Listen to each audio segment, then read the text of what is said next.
On the road again. This time, Bully Max Sports heads to the Sooner State for the very first time.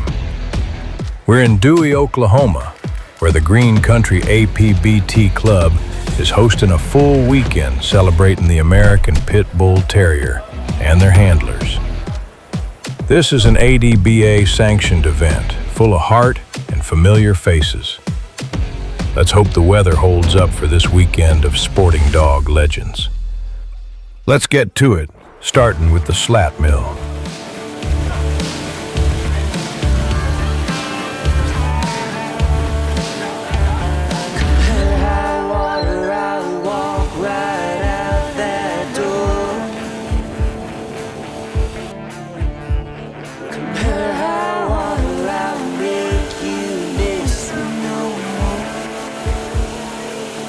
Dogs have been running on treadmills for well over 150 years. But racing dogs on slat mills is much newer. The history breaks down roughly like this. 1871 was the earliest documented dog treadmill patent. Nicholas Potter of Troy, Pennsylvania patented the Enterprise Dog Power. These weren't for sport. Dogs walked or ran on treadmills to provide mechanical power for things like butter churns, water pumps, and small farm machinery.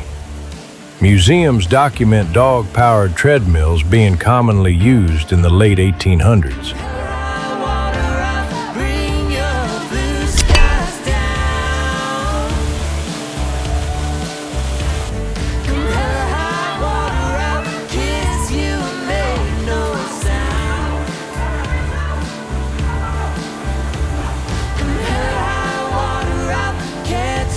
In the year 1939, a treadmill specifically for canine exercise was invented.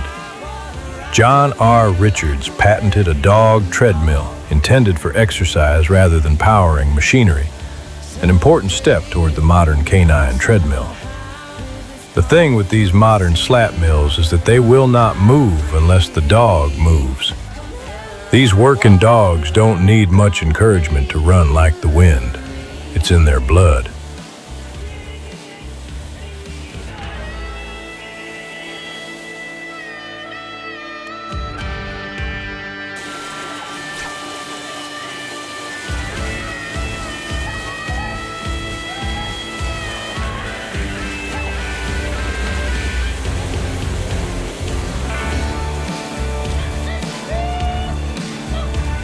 By the late 1970s onward, treadmill racing began developing as a dog sport. One history of the American Pitbull Terrier places the emergence of organized APBT athletic competition, including treadmill racing, around the late 1970s.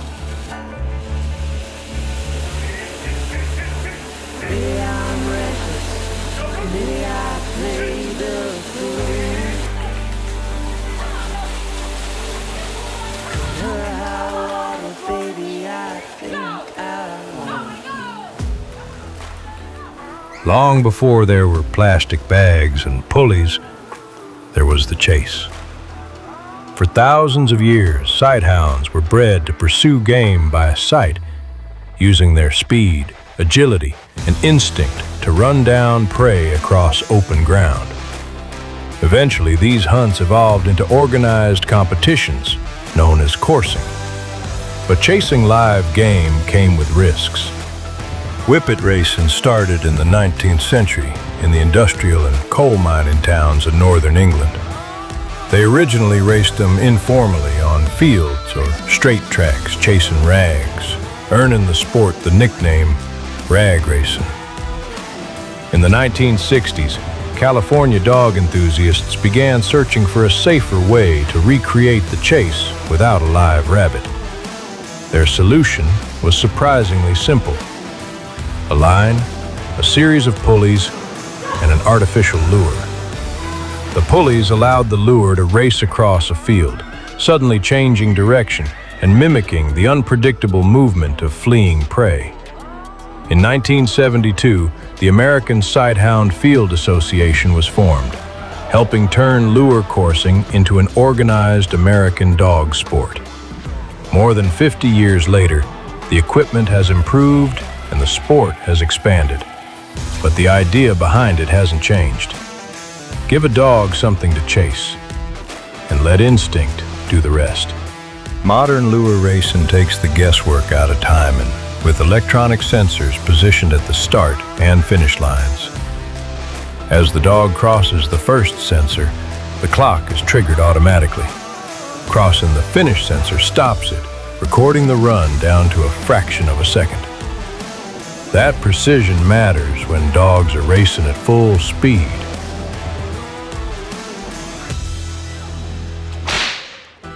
By the late 20th century, wall climbing emerged as one of the main athletic events associated with the American Pitbull Terrier. This particular wall was built by Nate Hardy. Including a belay system, this wall has the ability to fold down and be stored on the top of the caged trailer it arrived on. The concept for the wall climb couldn't be much simpler. A dog starts at the base of a vertical wall. Above them hangs a favorite tug or toy. The dog runs forward, launches itself upward, and uses its momentum to climb the wall and reach the prize. Make it. And the target goes higher, then higher again.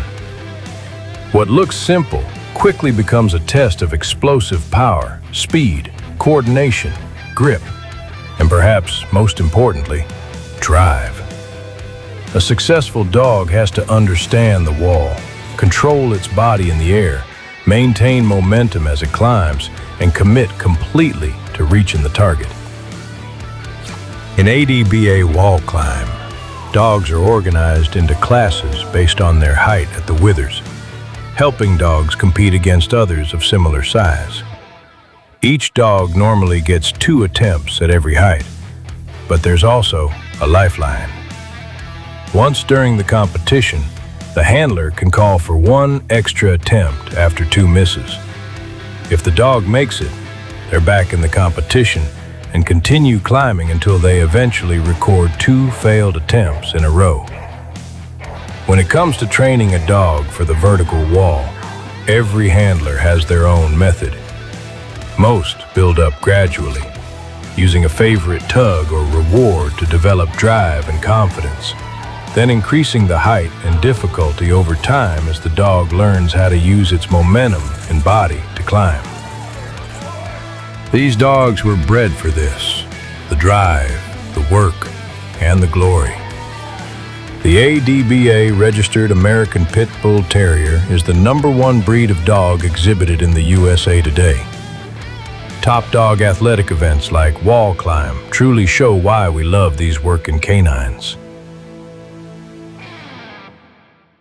This isn't just dog food, this is Bully Max. Fueling champions since 2009, the all-new 30/20 beef formula is packed with all 9 essential amino acids and our exclusive SF5 superfood blend, made with real beef protein, the most complete source of muscle-building nutrition, with no corn, soy, or byproducts.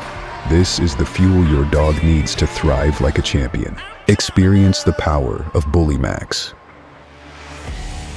Days 2 and 3 of the event consisted of both conformation and weight pull, and many of the same handlers who compete in Top Dog also enter their dogs in the conformation ring. Conformation is about more than appearance. The dogs are evaluated against the ADBA American Pitbull Terrier standard, with judges looking at overall structure, balance, movement, condition, and the physical traits associated with a sound, athletic working dog. The ADBA developed its formal American Pitbull Terrier conformation standard in the 1970s after breed owners petitioned the organization for a standard that could be used in competitive shows.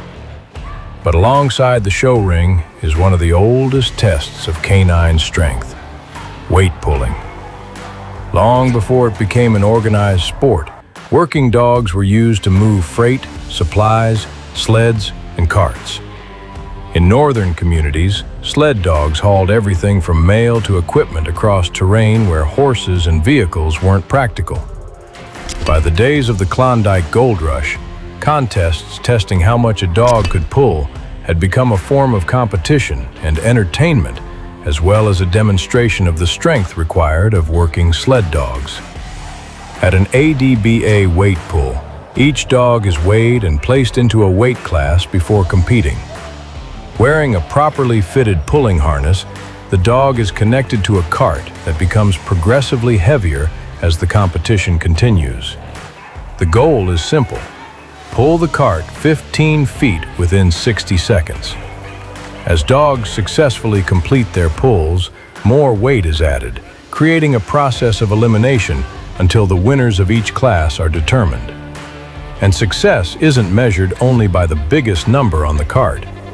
The ADBA recognizes the dog that pulls the most weight pulled, as well as most weight pulled per pound of body weight across several weight divisions.